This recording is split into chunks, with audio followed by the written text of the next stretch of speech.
dadka adduunka ku nool baa waa afar qaybood ba waa imisa afar qaybta koobaad waa nin adduunka dusheeda inta la joogo jannu ku jira maalintuu dhintana laakiin naar buu galayaa kow ka labaad adduunka inta la joogo cadaab buu ku jira maalintuu dhintana cadaabkii weynaa buu galayaa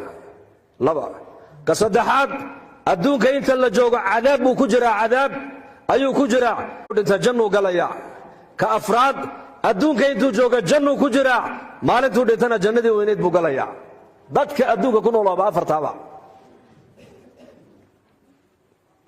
si kale haddaan u dhigo mid waxa weeyaan waa janno ku sug mid waxa weeyaan waa cadaab ku sug midna waxa weeyaan waa cadaab janno ku sug midna waxa weeyaan waa janno cadaab ku sug laba gaaladay khusaysaa labana muslimiintay khusaysaa